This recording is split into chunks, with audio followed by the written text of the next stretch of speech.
on avait vu qu'on avait l'interpolation polynomiale. On voyait que c'était extraordinaire. Tu vois, tu prenais 2 points de la fonction cosinus, tu obtiens cette droite. Bon, ça ressemble plus ou moins au cosinus, mais c'est pas top top. Tu prends 3 points et tu vois que la parabole ressemble déjà nettement plus au cosinus. Pilou, pilou, pilou, tu vois la cosinus là.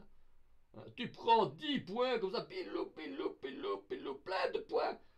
Et tu vois que ton interpolation polynomiale, elle est quasiment exacte. Et il y a même un truc que tu as en plus. Parce que ça, c'est une interpolation.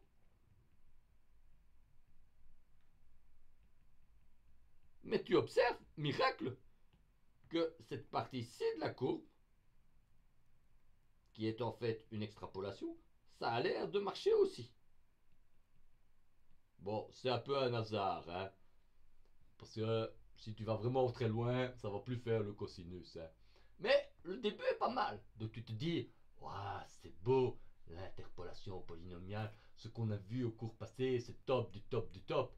J'ai même une petite définition pour vous dire ce que c'est une interpolation polynomiale qui converge. Donc plus je mets de points, plus le nombre de degrés de liberté que j'ai la possibilité de mettre augmente, plus c'est précis. Est-ce que ça marche à tous les coups? Bon, alors on va prendre une fonction. On appelle ça la fonction de Runge. Vous allez voir, vous êtes en plein de cours de métonyme, d'analyse numérique. On passe de la fonction de Runge. Alors regarde cette fonction de Runge.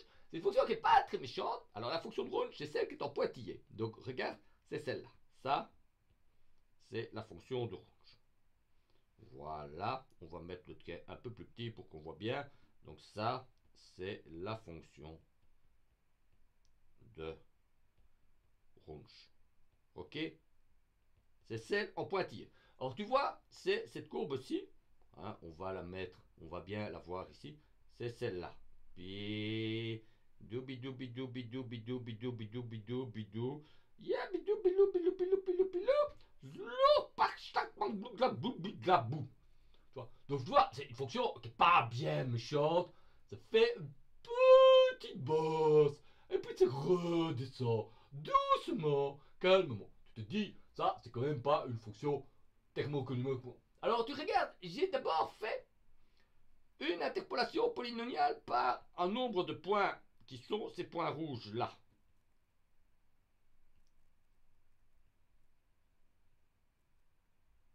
Tu vois tout de suite qu'il y a 6 points rouges. S'il y a 6 points rouges, par 6 points rouges, je peux faire passer un polynôme de degré, tu te souviens, x0 jusqu'à x6, on peut faire passer un polynôme de degré 5. Ce polynôme de degré 5, c'est celui-là. Là, là, là, là, là, là, ouais. Non, c'est pas celui-là, j'ai déconné. C'est pas celui-là, regarde. Pilou, pilou, pilou, pilou, pilou, pilou, pilou. C'est celui-là. C'est celui-ci. Youp, youp, youp, youp. Et zoubilou. Et tu vois que la courbe rouge, elle ressemble plus ou moins à la courbe verte. Et tu te dis, puis sauf que, on va mettre plus de points. Et donc maintenant, tu mets les points rouges et les points noirs. Si tu mets les points rouges et les points noirs, tu as combien de points? Il y a 6 points rouges, 5 points noirs, 6 plus 5, ça fait 11. Par 11 points, passe un et un seul polynôme de degré 10. Piece of cake, les gaminous. Hey, tu vois, c'est pas bien compliqué. Et qu'est-ce que tu vois? C'est ce polynôme de degré 10. À droite et à gauche, il a une sorte de grosse bosse comme ça, de dromadaire. Il ressemble pas du tout à la fonction verte. Tu te dis, eh ouais. Le problème, c'est quand tu montes le degré du polynôme, il a tendance à devenir un peu turbulent. Ah, c'est ce qu'on a vu hein, au cours passé avec mon petite application là. Et tu vois toujours, c'est près des frontières qu'il y a des ennuis. Hein. Tu te souviens? Les frontières, c'est là qu'on a les ennuis, tu notes ça. Les frontières, les communes à facilité. Ouais, ça c'est un private joke pour les Belges. Les Français comprennent pas, mais c'est pas grave. Donc, ouais, les Corses, hein, vous voyez ce que c'est. Ben, c'est pareil. C'est les gens un peu sur les frontières. Ça fout toujours la merde. Hein. Ok. Bon, alors pourquoi ça marche pas? Pourquoi ça marche pas? Eh bien, regardez bien. J'ai mis le terme d'erreur. Le terme d'erreur, c'est quoi? Ben, c'est la dérivée n plus unième évaluée en un point, on ne sait pas très bien lequel, parce que ce point dépend du x dans lequel tu calcules et que ça dépend de xi, c'est compliqué. Mais fondamentalement, c'est la dérivée. Alors regardez bien, j'ai dessiné les dérivées successives, dérivées d'ordre 6, d'ordre 11, d'ordre 16, d'ordre 21 de la fonction de rouge. Et vous voyez, ben, elle monte un petit peu, puis elle descend, etc. Regardez bien ce qui est dans le cadre rouge. Là. Ça, c'est 10 exposant 7. Ça, c'est 10 exposant 13. Ça, c'est 10 exposant 19. Et donc, tu vois, évidemment, les h diminuent. Donc, l'erreur devrait diminuer. Mais le terme bleu, lui, il grandit de plus en plus. Et ce terme-là, c'est celui qui fout le bordel. Alors, quand tu sais que t'as le bordel, à qui on fait appel? Eh ben, il faut appel aux Russes. Les Russes, c'est des gens intelligents. Quand tu as un truc qui est un peu bordélique, ils sont pas rigolos, mais les Russes, c'est important. Et il y a un monsieur qui s'appelle Tchebychev. Alors, l'orthographe du nom, les gens se disputent un peu là-dessus. Mais Tchebychev, il a une idée, c'est il ne choisit pas les points n'importe où. Et il se souvient, l'Empire russe, l'URSS, vous savez, les États sur la frontière, les Baltes, les Tchétchènes, tous ces machins-là, ils savent comment il faut traiter ça. Et regarde bien, Tchebychev, il dit, c'est pas compliqué, il faut mettre de manière intelligente les abscisses pour contrôler. Tu vois, l'État totalitaire. On installe les points de contrôle où il faut. Et avec les abscisses de Tchebychev, regarde, j'ai mis 11 points. Et le polynôme qui passe par ces 11 points, eh ben, il est vachement plus sage. Il ressemble vachement plus, une fois, eh ouais, à la courbe en pointillé. La courbe en pointillé, c'est la fonction de Runge. Le polynôme de Tchebychev, c'est la courbe en continu. Bah, alors, la question c'est, comment est-ce que Tchebychev a trouvé ses abscisses? Ah, on va faire ça. Tu vas voir comment notre ami le Tchebychev, il a trouvé ses abscisses. Parce que le Tchebychev, c'est un gars vachement malin. Alors, l'idée de base, c'est voilà les abscisses de Tchebychev.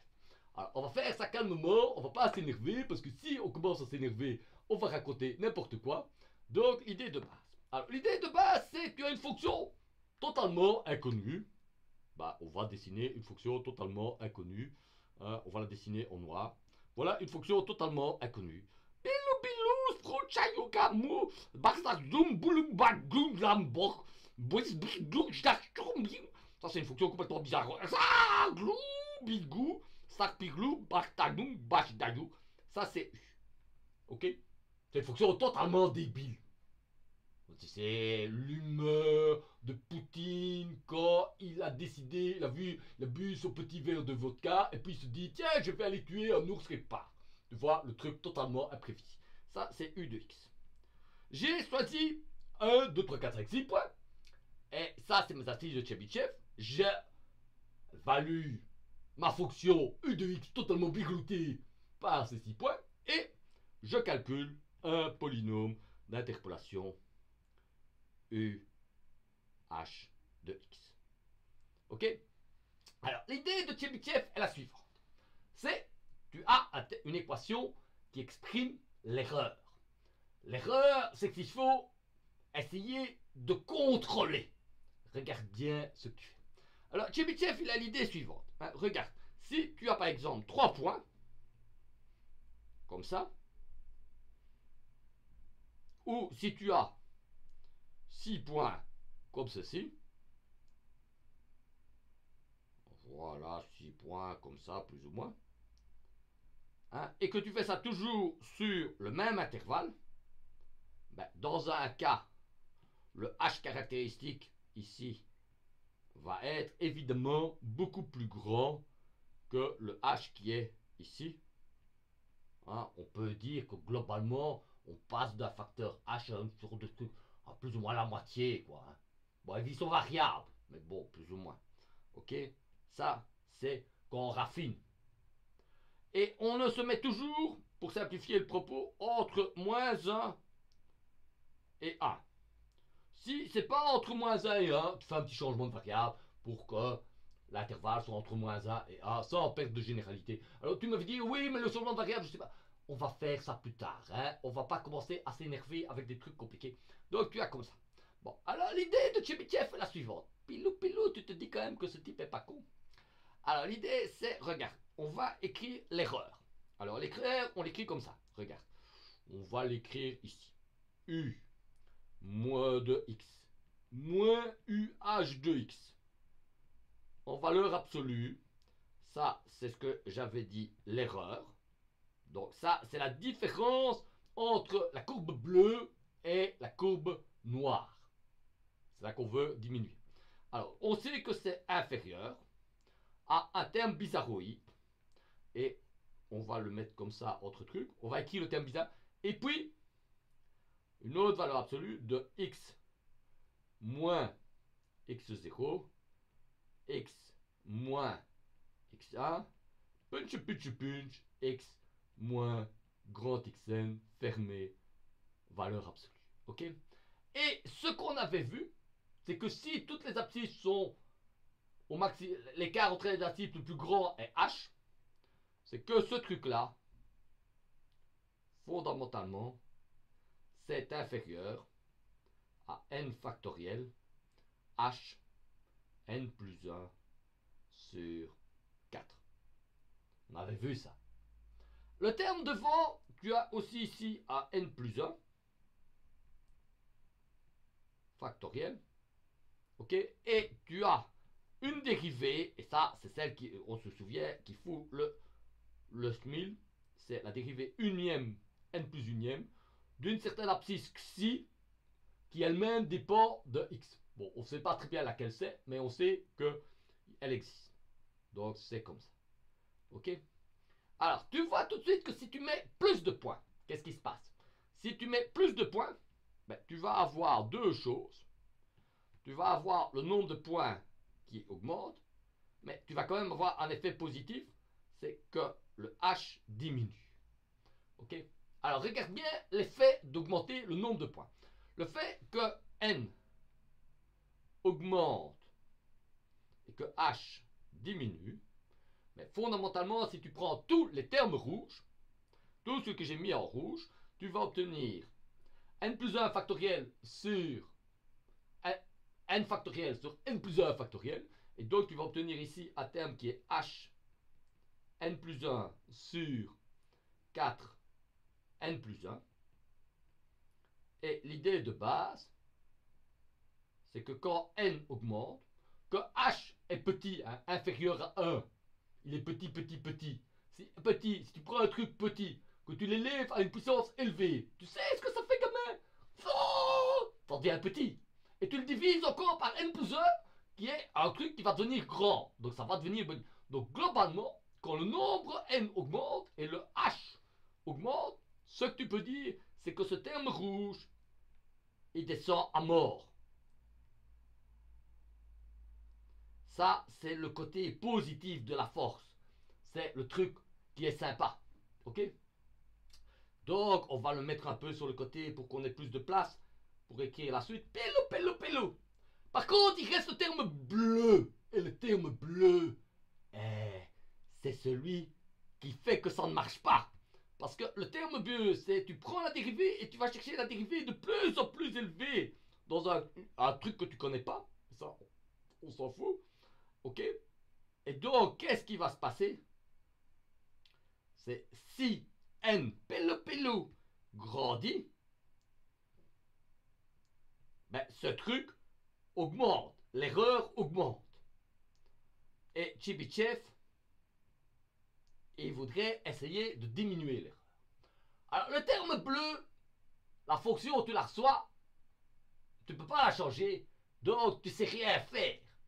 Par contre, Chebyshev qui est pas con, il se dit le terme rouge, le côté positif, on pourrait essayer de le faire descendre le plus vite possible.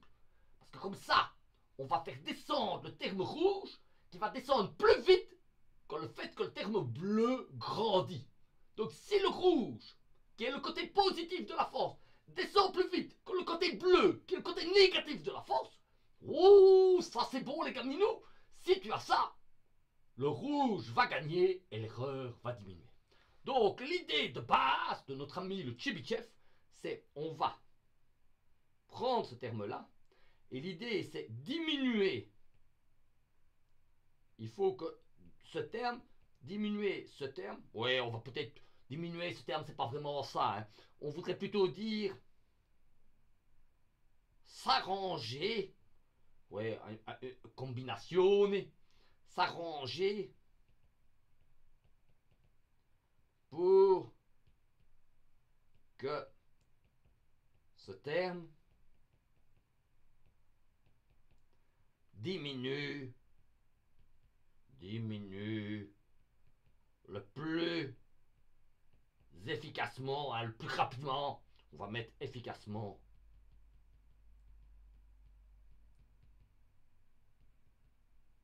hein, possible. Donc il faut que le terme rouge, il descende, il devienne petit le plus vite possible. Comment est-ce que tu peux faire ça?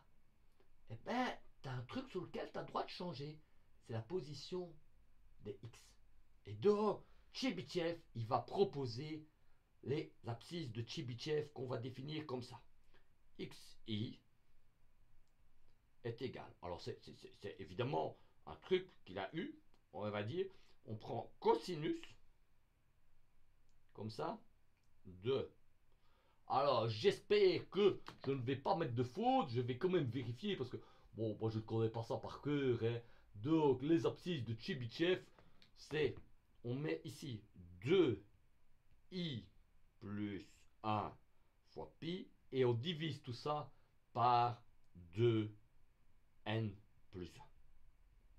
Et ça permet d'obtenir les points de Chebyshev. Tu vois, ceux que j'ai dessinés là, sur l'intervalle moins 1. Et donc ça, c'est mes abscisses de Chebyshev. On va tout de suite encadrer cette formule. Voilà. Oh, pas jolie, on va la faire plus jolie. Jolie, jolie, jolie. Comme ça, pilou, pilou, tu es content. Ça, c'est les abscisses de Chebyshev. Bon, alors la question, tu vas me dire, oui, mais comment est-ce que Chebyshev, il a trouvé ça? Ah ouais, comment est-ce que Chebyshev, il a trouvé ça? Eh bien, ça, c'est ce que je vais t'expliquer à l'épisode suivant. Reste bien connecté. Au prochain épisode, tu vas découvrir comment le russe, comment Chebyshev a trouvé les abscisses de Chebyshev. Et tu vas voir, c'est vachement malin. Reste à l'écoute pour le troisième épisode de la saison 2 des aventures du petit Oscar perdu dans les métaux de Nîmes.